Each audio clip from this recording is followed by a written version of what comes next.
সহকর্মী হাসান আল মাহমুদ সরাসরি যুক্ত হচ্ছে তার সাথে। হাসান, আজ ছুটির দিনে জাদুঘরে দর্শনার্থীদের ভিড় কেমন দেখছেন, আর টিকিট বিক্রি নিয়ে বেশ কিছু অভিযোগ ছিল, সে বিষয়ের কোনো সমাধান হয়েছে কিনা?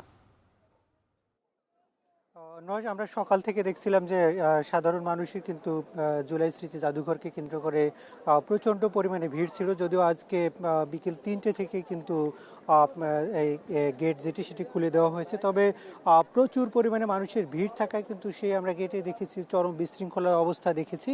এবং এরপরে কিন্তু কিছু কিছু জায়গায় আসলে সেখানে যে টিকিটিং সিস্টেম যেখানে রয়েছে সেখানে কিন্তু প্রচুর পরিমাণে মানুষ ঢুকে পড়ে হঠাৎ করে, ফলে সেখানে কিন্তু যারা কিউরেটর আছে, এখানকার যারা দায়িত্বরত, তারা কিন্তু সেটি নিয়ন্ত্রণে ব্যাপক বেগ পেতে হয়েছে। তবে সেখানে অনেকটা হুড়োহুড়ি করে মানুষ কিছু ঢুকতে গিয়ে কিন্তু বিশৃঙ্খলা এবং আহতের ঘটনা আমরা দেখেছি।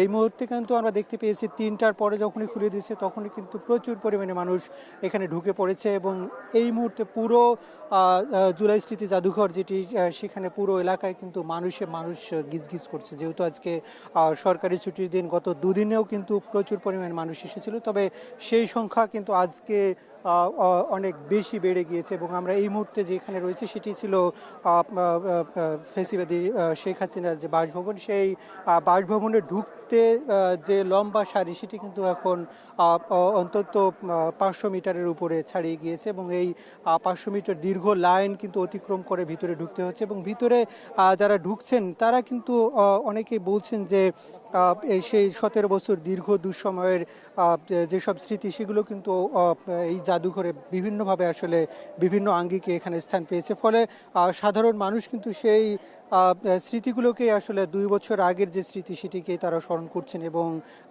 এই আজকের জাদুঘরে কিন্তু 3টা থেকে 6টা, 6:30 পর্যন্ত কিন্তু এখানে উন্মুক্ত থাকবে। সেখানে প্রচুর পরিমাণে মানুষ আসছে, যদিও সেখানকার ব্যবস্থাপনা নিয়ে সাধারণ যারা দর্শনার্থী তারা কিন্তু ক্ষুব্ধ প্রতিক্রিয়া জানাচ্ছে যে সেখানকার টিকিটিং সিস্টেম এবং এখানকার ভিতরে কাউন্টার প্রবেশ এই সবগুলোও কিন্তু এত মানুষকে আসলে কপ আপ করার মতো পরিস্থিতি নেই, এবং সেখানে প্রচুর পরিমাণে মানুষ হয় কিন্তু সেখানে বিশৃঙ্খলা তৈরি হয়েছে। তবে সাধারণ দর্শনার্থী যারা তারা কিন্তু চাচ্ছেন যে দ্রুত এটিকে শৃঙ্খলা নিয়ে আসা এবং টিকিটিং সিস্টেমটাকে আরও কতটা সহজ করা যায় সে ব্যাপারে কিন্তু তারা জোর দাবি জানাচ্ছেন। তো এই ছিল আমার কাছে এখান থেকে সবশেষ পরিস্থিতি। অন্যয়, ছুটির দিনে জুলাই স্মৃতি জাদুঘরে ভিড় করছেন দর্শনার্থীরা, সেই খবর জানাচ্ছিলেন সহকর্মী হাসান আল মাহমুদ।